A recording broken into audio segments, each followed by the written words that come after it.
In this video, we're going to see how we can create a custom brush using a custom alpha in Blender and using Materialize. So we're going to use both Blender and Materialize. Now, Materialize is a really handy tool that can be downloaded and used for free. And we also dedicated another guide to this. So you can see this is a window here. You can expand it and you can place it however you want. And you can see I already made a conversion here from a colored image into an height map, which is a black-white image, perfect to be used as an alpha texture in Blender to sculpt or to paint or to do other things. So Materialize is a really interesting tool. And again, check the guide dedicated to that. And of course, we're gonna go into Blender and use the sculpting mode in Blender. So if you're interested in Blender also, you don't know how to use it, you can check the courses in Blender and in 3D digital sculpting in Blender. So we can download the Materialize app or software by searching for Materialize bounding box on Google or any other search engine. And um, again, we already dedicated another guide talking about how to use it. Now, let's get some textures. So when you create something that can be used as a bas relief, as an extrusion on a surface, you have two options. You either use a texture that can be repeated or tiled, repeated many times, and defines a pattern, or you can insert as an image that contains a graphic that can be only placed once. And usually we also can find already alpha texture that are black and white. Now we already dedicated another guide about where to find this alpha texture and use it. So you can see here, I can use this one as a texture that can be repeated, and I can use a graphic illustration that's already black and white. But not only, I can also use a colored image right away. I'm gonna show you some practical example later. Now the texture, usually a good texture is squared and is also, it doesn't have seams, which will show the repetition of that. So we show the cuts between one tile and the other. So in order to have like better texture, if you want to use a repeated texture or repeatable texture or a tiled texture, try to look for the good texture. Now this one here, it has colors, so this is perfect to convert it in black and white. So if you don't find your texture in black and white, this is when Materialize comes handy to convert that into black and white.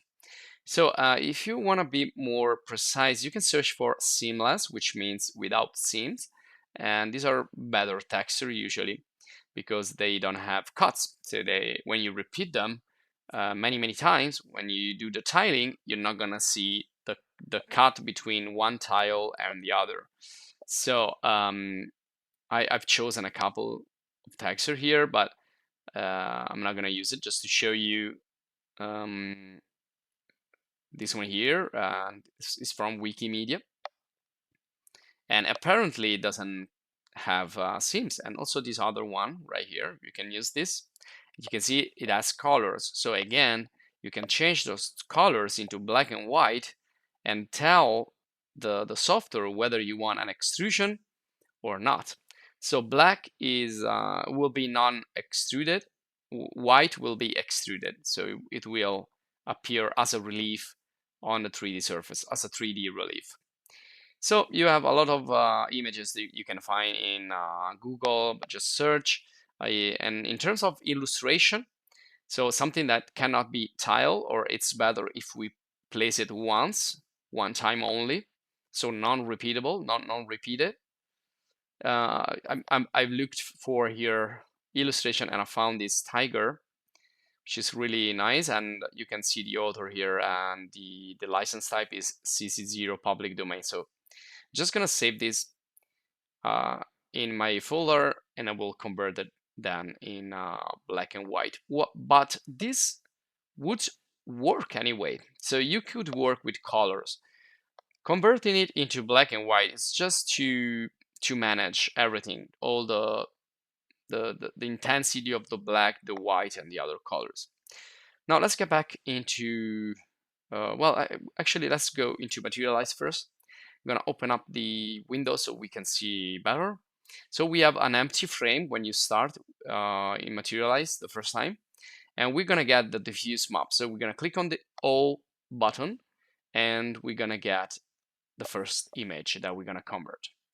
So in my case, I created a specific folder for this, which I called public domain, and I'm gonna open here this one here, which is colored. I'm not gonna open up the black and white because it's already black and white. So what we wanna do again with Materialize is convert the colored image into black and white and try to manage the black, the white, the grays, the gray areas.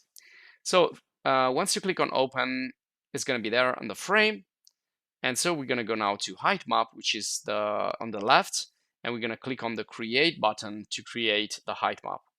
And now we see this kind of a split screen where we can check the original image and the converted image. So you can see it's kind of smooth and mild.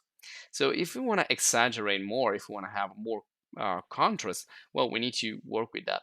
Now, you can also use an ambient occlusion map if it's the case. Well, any texture that it's black and white is fine. So you can use also metallic. You can use the other maps, but we're gonna stick with the height map right now.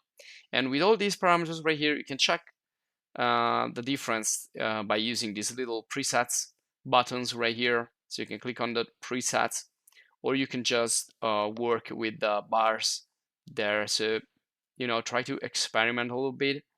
You have those bars. You also have other additional options, but I'm just gonna go quick here with the Materialize, but there is an entire guide dedicated to Materialize. If you want to know more, search in the channel, as well as many other video guides and courses that you can find in the channel. So continue until you find the correct balance of black and whites and grays, depending if you want those to be like carved in the surface or you want those to be in relief. So if you want them in relief, they would be white. If you want those carved, you probably want them black, and so on. So it's just a matter of playing around and finding the good intensity. So if you increase the contrast of the black and white, you will have probably less details, and so on. So just continue. When you finish, click on setup height map or set as height map, and that's going to be set now for you to use. And then you click, you go, sorry, on the left, and you click on the save or the S button, and you can save the image. I'm gonna save this with the same name, but I'm gonna change this into the height. So I'm gonna select, and that's it. So this is how you quickly save. Now, when you finish, you want to do another image, click on clear all texture maps, and you're going to start again from the beginning. So this time I'm going to click on O again, and I'm going to use the illustration instead of the partner. So I'm going to use this tiger, and again, click on the create to create the height map. Again, we have this split screen. We can check the original image on a side and the black and white on the other, and then start to play around again with these presets until I find something interesting. And also here, well, I want to have like the black stripes of the tiger carved, so they're going to be black and the rest is going to be gray or white, depending on how many details I want to have. Usually a good alpha channel, it has a lot of contrast, so it's not like mild and doesn't contain too many grays, so probably something like this. And well, we cannot do much actually in Materialize in terms of editing the image, except the colors and the conversion of the black and white. So anything else can be done like in Photoshop. If you want to cut part of the image, if you want to crop only the tiger and leave the rest outside, you can do that with Photoshop. You can do it with GIMP, which is open source as well, if you want to still use open source software, or you can create your own illustration using GIMP or Inkscape or Illustrator. So you have many choices. Okay, so I finished with this. I'm gonna save this as well. I'm gonna save as height-map, and now I'm ready to go in Blender sculpting. So I'm gonna go in the sculpting section, and I need more polygons. So I need a higher number of faces in the mesh. So I'm gonna use a remesh. Click on remesh. Again, if you don't know what any of these is, check the 3D character design course um, with Blender in the channel. Now you can use this texture in ZBrush, in Mudbox, not only in Blender. We're gonna use Blender because you can do it. It's open source, it's free. You can go there and try it. You can see I'm decreasing the voxel size of the remesh so that I have a lot of faces, a lot of polygons.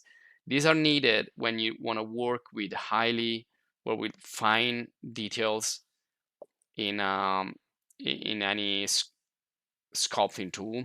So I'm gonna choose the layer as a sculpting tool. I'm gonna create a duplicate, and in this duplicate I will add the texture. So I'm gonna click on add, click on new, click on the texture panel here and go to open and select the image that I want to use as the sculpting brush.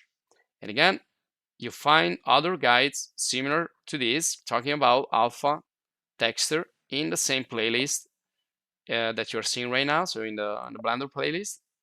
So you can also use color image, as I was telling you before. So press F to enlarge the brush size, and then you click and start to sculpt.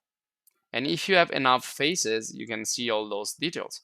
So the more details you want, the higher you want the resolution of the image, and the higher the number of the polygons in your object. So you can see.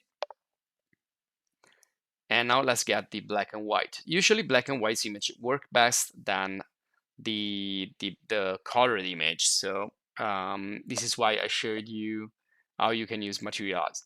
And also because you can manage the things that you want to be in relief and things that you want to be carved inside. So when you want to push inside and now I created a smaller brush to show you the repetition. So you can see this is good. It looks fine when I click and drag and stroke on the surface. You can see it looks something that doesn't have seams. So if you don't have seams, that's okay. If you start to see the separation, unless you want to do like a panel effect or tile effect, well, you want to make sure that the texture doesn't have tiles, and apparently it doesn't, or they are not so visible. And now I'm going to use the illustration. Now here the seam is pretty visible, so when I click and drag, you can see that it's just going to start another image over and over again because this is repeated. So probably when we use a logo or graphic design illustration, we don't want that to be repeated. So we want to place it just once. So you see, if I click and drag here with a smaller brush, I can see the repetition. So if it's a pattern, okay, it can be repeated. And we also see some cuts and some seams. Now they are more visible. So if you don't want to repeat it, just change here in the text, change from tiled into view plane. So now you can, let's press F, you can just click once.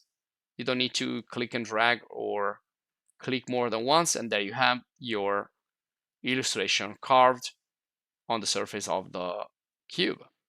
And there are also other ways we can do this. You can use anchored, and there are other options with the brush size, the brush dimension, and so on. But you can check those other options here in the texture, in the stroke, in the fall off, in the brush, in the other video guides in the channel, and in the other courses dedicated to Blender and digital sculpting.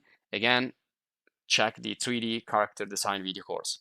So thanks for watching. Join the channel if you want to support us, or you can also subscribe to stay updated for more videos, more video guides and video courses as we already created. And that's it. So I hope you enjoyed the video. Thanks for watching and see you in the next guide.